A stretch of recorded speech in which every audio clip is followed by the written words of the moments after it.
Hello students, welcome to today's lecture. तो students, आज हम लोग पढ़ेंगे क्लास 8 का मैथ चैप्टर नंबर 1, जिसका नाम है परिमेय संख्या। और आज का जो सेशन रहने वाला है वो इंट्रोडक्शन बेस्ड रहने वाला है, क्योंकि किसी भी चैप्टर के लिए उसका टॉपिक या फिर कहे तो उसका इंट्रोडक्शन ही सबसे मेन पार्ट होता है, ताकि हम लोग जो चैप्टर शुरू करें, जो पढ़ेंगे वो हमको बेहतर ढंग से समझ में आए। तो बिना टाइम वेस्ट किए हम लोग चैप्टर के इंट्रोडक्शन वाले पार्ट पे चलते हैं।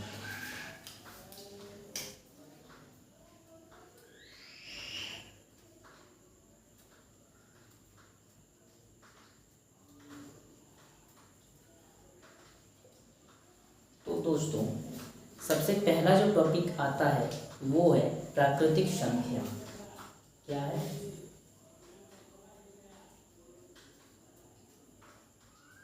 प्राकृतिक संख्या कि आखिर प्राकृतिक संख्या क्या होती है। तो हम लोग इसको इस प्रकार से समझ सकते हैं कि जिसकी संख्या या फिर ऐसी संख्या जो एक से शुरू होती है और अनंत तक जाती है, उसे हम लोग क्या कहते हैं? प्राकृतिक संख्या कहते हैं। तो इसका परिभाषा हम लोग क्या लिखेंगे? इसका परिभाषा लिखेंगे कि ऐसी संख्या जो एक से शुरू होती है तथा अनंत तक जाती है, उसे प्राकृतिक संख्या कहते हैं। और इसका उदाहरण लिख देंगे 1 2 3 4, इस तरह से ये जाएगा कहाँ तक? इन्फिनिटी तक जाएगा। तो चलिए, दूसरा जो टॉपिक आता है वो है हमारा पूर्ण संख्या कि आखिर पूर्ण संख्या क्या होता है और इसको क्या कहते हैं, या इसकी परिभाषा क्या है।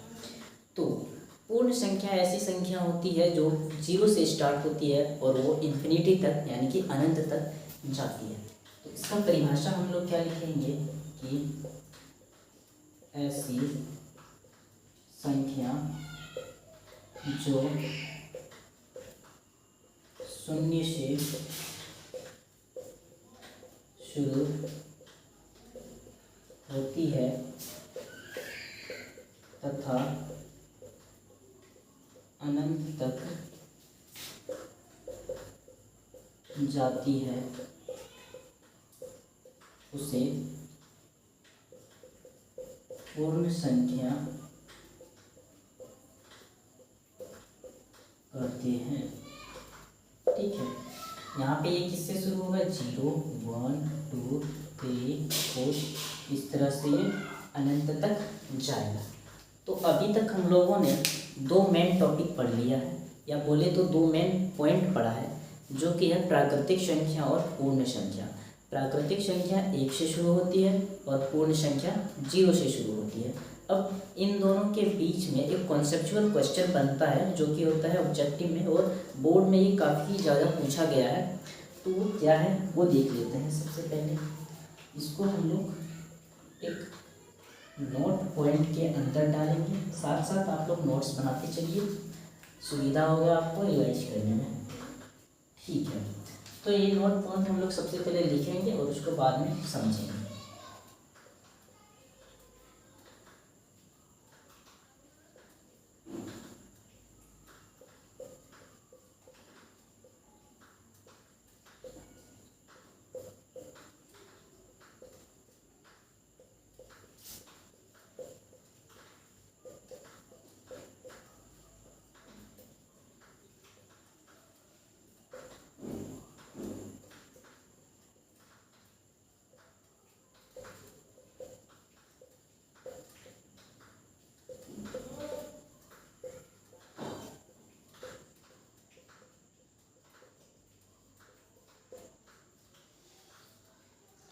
ठीक है। तो हम लोगों ने लिखा है कि सभी प्राकृतिक संख्या पूर्ण संख्या होती है, परंतु सभी पूर्ण संख्या प्राकृतिक संख्या नहीं होती है। अब ये क्या है, इसको समझते हैं। देखिए, हम लोगों ने पढ़ा कि प्राकृतिक संख्या जो होती है वो शुरू होती है 1 से, 1 2 3 इस तरह से अनंत तक जाती है, और पूर्ण संख्या जो होता है वो 0 से शुरू होता है, इस तरह से ये भी अनंत तक जाता है। तो हम लोग देख सकते हैं कि जितनी भी प्राकृतिक संख्या है वो पूर्ण संख्या के अंदर आ रही है। जितनी भी प्राकृतिक संख्या है वो पूर्ण संख्या के अंदर तो आ रही है, लेकिन यहाँ अगर हम लोग देखें जितना भी पूर्ण संख्या है वो प्राकृतिक संख्या के अंदर नहीं आ रहा। जैसे कि 0 हमारा पूर्ण संख्या है, लेकिन प्राकृतिक संख्या के अंदर 0 नहीं है। तो यही बोला गया यहाँ पे कि जितना भी प्राकृतिक संख्या है वो शब्द क्या है, पूर्ण संख्या है, क्योंकि पूर्ण संख्या के अंदर आ जाता है प्राकृतिक संख्या। लेकिन जितनी भी पूर्ण संख्या है, जैसे कि 0 हमारा पूर्ण संख्या है, ये प्राकृतिक संख्या नहीं होती है। ठीक है, तो ये एक कॉन्सेप्चुअल बेस्ड क्वेश्चन था और इजी टू वे ये बन सकता है आप लोगों से, अगर आप लोग ये समझ गए होंगे तो। चलिए अब हम लोग बढ़ते हैं इसके नेक्स्ट पार्ट पे।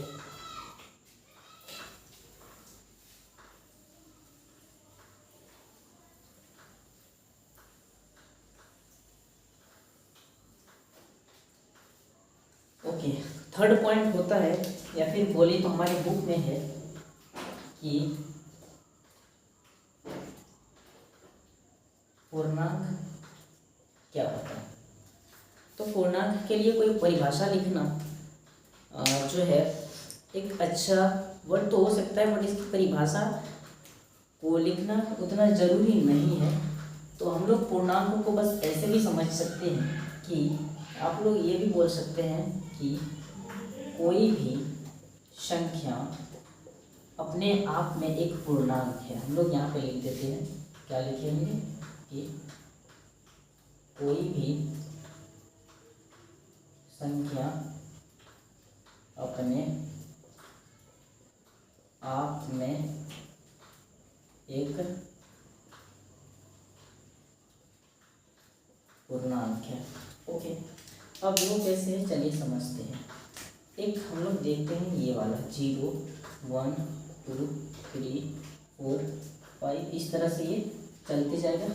इधर है हमारे पास में -1 -2 -3 -4 और इस तरह से ये वाला भी इधर चलते जाएगा। तो इधर जो आ रहा है, जो लेफ्ट साइड आ रहा है, सॉरी जो राइट साइड आ रहा है वो सब पॉजिटिव है, और जो लेफ्ट साइड जा रहा है वो सब नेगेटिव है। ओके, तो आप चाहे पॉजिटिव में कोई नंबर लो चाहे नेगेटिव में कोई नंबर लो, वो सभी क्या है, एक पूर्णांक है। ठीक है, जैसे आप एक नंबर सोचिए, कोई भी आपने जो नंबर सोचा है, चाहे वो प्लस में सोचा है चाहे वो माइनस में सोचा है, वो क्या है, एक पूर्णांक है। ठीक है, वो क्या है, वो नंबर जो आपने सोचा है वो एक पूर्णांक है। तो पूर्णांक का बस ये डेफिनेशन समझ सकते हैं आप लोग। इसको बढ़ते हैं हम लोग आगे, इसको थोड़ा सही से लिख देते हैं।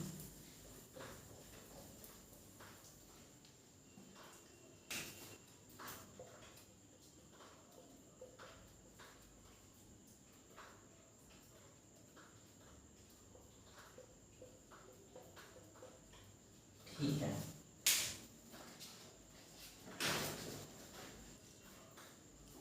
चलिए फोर्थ पॉइंट आता है परिमेय संख्या क्या होती है। और परिमेय संख्या को बेहतर ढंग से समझने के लिए सबसे पहले हम लोग इसकी परिभाषा लिखेंगे।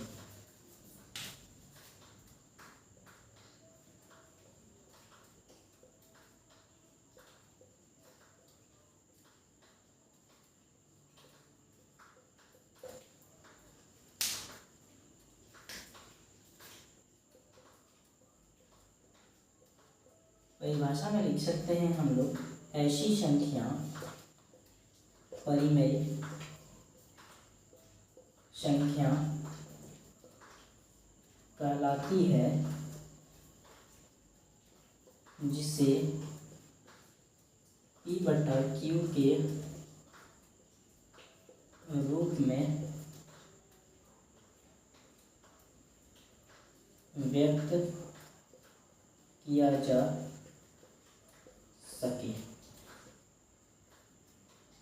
सके जहाँ P और Q एक पूर्णांक है और Q नॉट इक्वल टू 0। ठीक है, अब समझते हैं इसको। देखिए परिभाषा में क्या लिखा हम लोगों ने कि ऐसी संख्या परिमेय संख्या कहलाती है जिसको हम लोग P बटा Q के रूप में लिख सकते हैं, और जहाँ पे हमारा P और Q एक पूर्णांक है और Q जो है वो 0 के बराबर नहीं है।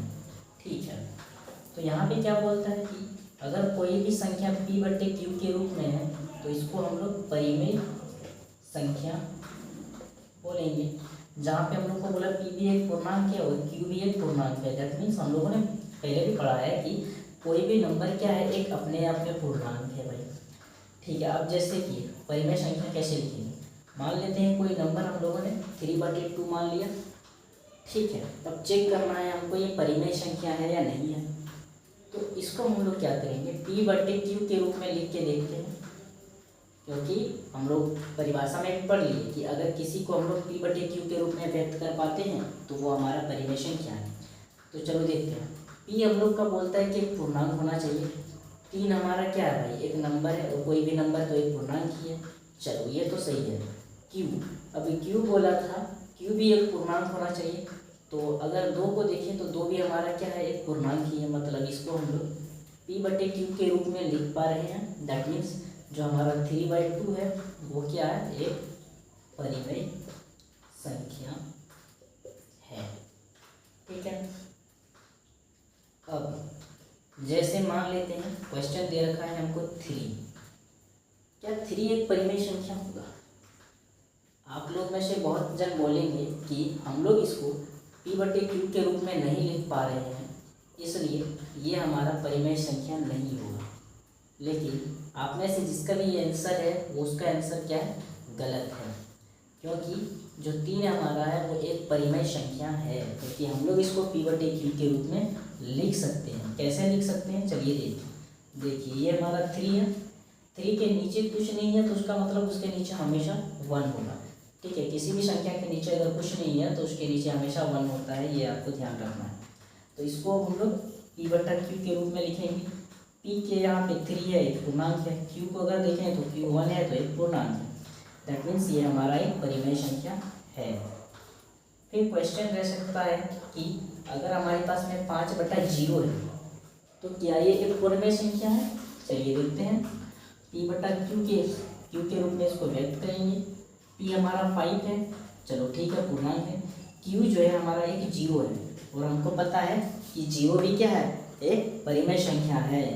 लेकिन यहाँ कंडीशन में क्या बोला है कि Q जो है वो 0 नहीं होना चाहिए।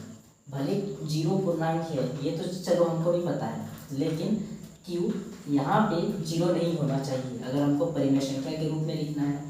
तो ऐसे केस में जो हमारा 5/0 होगा ये हमारा परिमेय संख्या नहीं है।